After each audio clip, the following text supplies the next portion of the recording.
A presença hoje é de um dirigente de uma entidade que é estratégica na vida das empresas, porque fiscaliza o exercício legal da profissão dos contadores. Eu me refiro ao presidente do Conselho Regional de Contabilidade CRC Espírito Santo, Haroldo Santos Filho, com quem eu passo a conversar agora. Bem, Haroldo, a gente sabe que a função de um conselho profissional é fiscalizar o exercício regular da profissão. Mas no caso de contabilidade, existe muita transgressão a isso, porque a contabilidade, ela exige um conhecimento técnico que não parece que incentiva muitas pessoas a passarem por contador sem o domínio dessa técnica, né?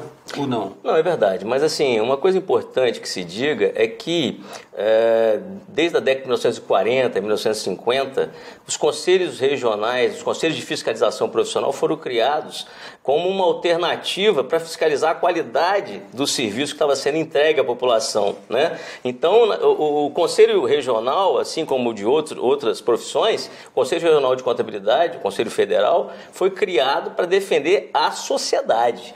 Então, não é reserva de mercado. Não, de jeito nenhum. Ele, na verdade, foi criado para poder se conseguir exercer como um longa-manos do Estado, né, porque se criou um tributo, a anuidade nada mais é do que um tributo, e o Estado foi a forma de conseguir fiscalizar o conteúdo e a qualidade do que estava se entregando à sociedade em termos de serviços contábeis, né? Então, assim, se você me pergunta se hoje a função é só fiscalizatória, não, ela não é. Mas, de certa forma, o cerne da questão é sempre a sociedade. Porque quando eu educo continuadamente um profissional de contabilidade, é para que ele possa, na educação continuada, apresentar um serviço de melhor qualidade, valorizando a profissão, mas valorizando ainda mais a qualidade daquele serviço que a sociedade espera. Então há um componente de orientação também. Muito, demais da conta. Até a própria fiscalização, ela vem precedida de um momento de orientação.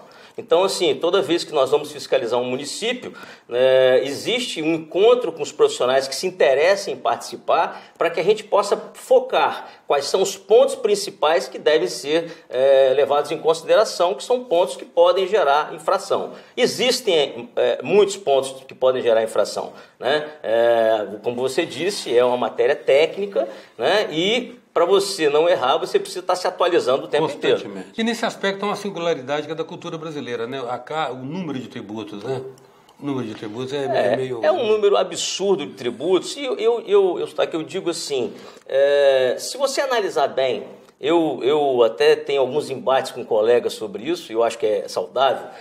Eu não acho a carga tributária brasileira tão grande assim. A qualidade do gasto público que é discutível. Aí é que você chegou. Porque você vê, Portugal hoje tem um corte de 40%, 50%. Escandinávia, né? 60%. Então, assim, olha, o que adianta eu pagar 27,5%, como é o caso da pessoa física, né, se eu tenho que pagar por segurança, por saúde, por educação? Então, assim, a minha implicância é com o uso, é com a austeridade, é com a forma como o poder público faz uso. O que é feito com esse dinheiro, né? O que é feito com esse dinheiro, né? Então, assim, se você analisar bem, um corte médio, fazendo uma coisa grosseira, só para o público entender, né? Uma empresa hoje tem um corte de 15% de tributo, por exemplo. De cada R$100, o empresário tem que saber, 15 não são meus. Sim, ele é um fiel depositário. 15, exatamente, 15 não são meus. Ele tem que administrar a vida empresarial 85%. Dele dessa maneira. Se aquilo ali resultasse em tributos, você há de conviver. É totalmente possível ele conviver com isso. Sem dúvida. Né? Sem totalmente dúvida. Possível. Sem e dúvida. É isso que eu falo hoje para meus clientes e para todos que me procuram, porque hoje, o que está acontecendo? Um fenômeno da tecnologia, aquela ideia de sonegar, a ideia de querer ser mais esperto, isso, graças a Deus, está caindo por terra. Porque hoje, o fisco estadual, municipal, federal nem se fala, ele sabe muito mais, muitas vezes, da vida do empresário do que ele mesmo. Então, hoje você tem controle de estoque, de quem você comprou, qual o produto que você comprou, o valor da mercadoria. Então, você tem todo um cabedal de informações que permitem o fisco virar para você e falar assim, amigão, você está devendo aquele tributo tal ali, porque você comprou, vendeu e eu não vi o recolhimento disso. Então, é algo parecido. Cruzamento de informações o tempo todo. Então, assim, nós estamos chegando, espero eu, em um ambiente muito mais leal um ambiente muito mais saudável de negócio. Na verdade, a austeridade vai ser a única alternativa, porque não vai ter espaço. Espero que sim, não vai ter espaço, né? Não vai ter espaço. Pelo aspecto da tecnologia da informação que permite rastrear tudo. Isso. E segundo também, porque a gente espera que ética não seja moda, né, Haroldo? Não, sem dúvida. Ética não seja moda. Eu penso que eu estava há pouco tempo num seminário de educação tributária, que aliás é uma iniciativa fabulosa dos auditores do Estado, né, que criaram isso. E essa educação tributária leva o conceito de que a preocupação em recolhimento tributário não pode ser só do contribuinte, nem tampouco do fisco, mas de toda a sociedade. Toda a sociedade, né? Verdade. Quando você vai numa loja e vê que não há a emissão da respectiva nota fiscal, você tem que se preocupar como cidadão. Concordo plenamente. Então, acho que esse é um conceito novo para algumas pessoas, mas muito antigo para outras. Mas é um exercício assim, até... Você sabe que esse é um exercício até rotineiro, banal e elementar de cidadania? É banal, é verdade. As pessoas realmente prevalecem disso. Aí você vai pagar uma conta, eles te dão aquela cópiazinha do cartão, mas não te dão a nota. Não te dão a nota. Você vê, isso é muito comum em imposto de combustível. Né? Você tem que pedir. Então eles alegam, não, porque tem um problema e tal, aquela história. Então, assim, eu acho que vale a pena, mesmo que você vai guardar aquele documento, né? Mas você deve pedir. Então, eu digo isso para meus clientes, falo, amigão, o local é inadequado para você querer competir com base na ideia de não fazer o que a norma determina. Nós vamos tentar otimizar a norma de forma que você pague nada mais, nada menos do que aquilo que a norma diz que é para você pagar. E se você está pagando isso e com a sua estrutura de custo você não está conseguindo ter lucro, você tem que remodelar a estrutura de custo ou mudar de ramo de negócio. Ou rever o negócio. Né? Então, essa é uma grande finalidade do profissional de contabilidade. Né? O grande parceiro das micro e pequenas empresas, sem dúvida nenhuma, é o grande parceiro das micro e pequenas empresas, sem falar das grandes, mas eu estou dizendo que a micro e pequena empresa é aquela que não consegue muitas vezes pagar um profissional de consultoria um pouco mais sofisticado. Então ele acaba tendo até uma relação de conivência, de dependência e de muita confiança com o profissional de contabilidade. A valorização é imediata, né? Então essa é uma realidade que a gente vê. Hoje a presença de Haroldo Santos Filho, presidente do Conselho Regional de Contabilidade, CRC Espírito Santo. A gente volta já. Voltamos com a presença do presidente do Conselho Regional de Contabilidade, CRC Espírito Santo, Haroldo Santos Filho. Haroldo, você pensou alguns aspectos aí que fazem parte digamos assim, do desconforto das pessoas que pensam minimamente o Brasil criticamente. Um deles é o seguinte: de fato, se você considera a carga tributária em relação à PIB, 36%, 38%, ela não é extorsiva. Ela não é extorsiva em relação a outros países, né? A Escandinávia é muito mais alto. Mas o que se discute de fato é a qualidade do gasto público e a qualificação do gasto público, né? Verdade. Ou seja, um maldito sentimento de que o que é público é de ninguém. Verdade. Não é isso? Verdade. Agora, você falou uma coisa a respeito da cumplicidade que se instala entre o pequeno empresário e o contador, por conta digamos assim, da cultura, da ambiência empresarial que ele vive. Vocês compartilham muito das agruras desse pequeno empresário, né? Muito. E outra coisa, empresário pequeno vive mais de fluxo de caixa do que de resultado? Olha, alguns sim. E ainda mais quando mal orientados. Né? Porque fluxo de caixa é algo que precisa ser administrado, né?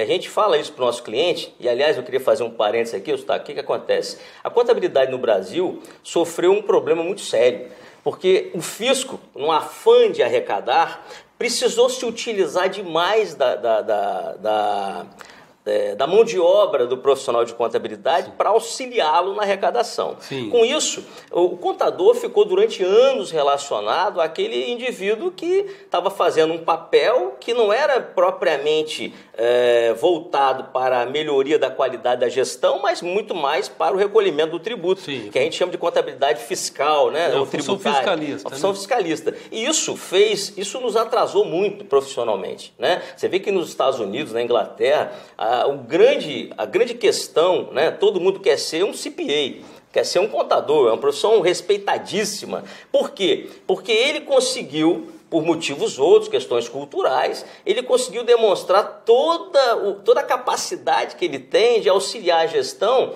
na sua sobrevivência, no seu aumento de lucratividade, né? E em tantas outras questões que são relacionadas à saúde da empresa. Então, se você me pergunta isso, eu digo para você que muitas vezes o empresário ele não sabe a conta que ele precisa pagar a semana que vem, né? Quando ele deveria saber, em tese, a conta que ele vai pagar daqui a 6 meses. Então, a questão do estudo de fluxo de caixa é também quando esse empresário não teve a condição, não teve a oportunidade de estudar um pouco o empreendedorismo, porque as nossas faculdades costumam preparar, muitas vezes, falo isso não como uma crítica, mas falo isso como um lamento até, preparam muitas pessoas para serem empregadas, né? Para ter emprego.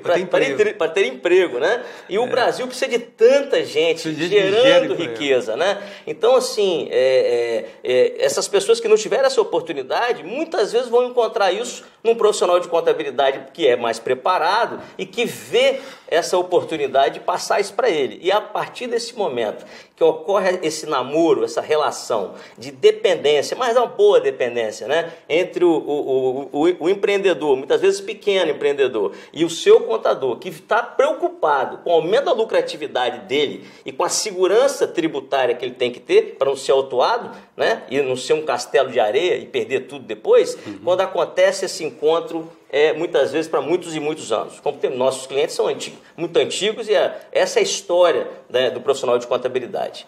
Isso estabelece uma parceria, né? Estabelece essa parceria. Eu conheço empresário que já nos estertores ele trabalha fluxo de caixa assim, 2 tempos na entrada e 1 na saída. Exatamente. Até o dia que der errado. Até o dia que der errado. 2 tempos na entrada. Não, espera. Pingou. Pronto. Paga. Pingou. Paga. E outra. Tem uns que fazem o seguinte, tem aquele sentimento imediato, que é a coisa de brasileiro, que é o seguinte, bom, vou pagar quem? Esse aqui primeiro, cronologicamente? Não, vou pagar esse não, porque esse não reclama. Vou pagar aquele que fica na minha cola. Então, é a ideia de que quem reclama vai receber primeiro. Então, assim, é todo um modelo condenável de gestão, né? Agora, a questão interessante, eu acho que cabe esse papel evangelizador de vocês, é muito relevante, é mostrar que a atuação contábil ela é muito importante nessa questão do auxílio da gestão para muito além do aspecto fiscal. Né? Sem dúvida, para muito além. Contribuem, às vezes, no processo de tomada de decisão. Isso é importantíssimo. E eu quando... Estou falando da relação dos meus clientes, mas eu acho que isso é lugar comum, né, na maioria dos profissionais de contabilidade. Quando você cria essa relação, muitos profissionais chegam a ter um grau de dependência que não é nem bom, de não tomarem decisões assim, muitas vezes muito corriqueiras, sem a consultar. Né? E aí você fala, não, daqui para frente se acontecer isso, fica tranquilo e tal. Mas assim, é muito importante ele saber que todos os atos dele têm consequências e ele é o gerador disso. Muitas vezes quando um ato chega à empresa de contabilidade, né, nós estamos falando somente de contabilidade privada, hein? Quando isso chega, isso serve para a contabilidade pública também. Muitas vezes quando chega até a contabilidade, o setor de contabilidade pública, aquilo já aconteceu. Então é bom que se tenha uma interação de orientação para que se evite esse tipo de ato ou de fato contábil que pode gerar consequências que foi feito de forma equivocada, né? Bom, o nosso programa está chegando ao fim. Esta edição eu convido você, querido telespectador, a estar conosco na edição de amanhã, quando a gente dará continuidade a essa conversa, até porque o nosso presidente do CRC, Haroldo Santos Filho, tem mais a nos dizer sobre esse trabalho do contador e essa comunhão dele, essa importância estratégica dele para uma boa gestão. Amanhã conto com a sua presença. Até já.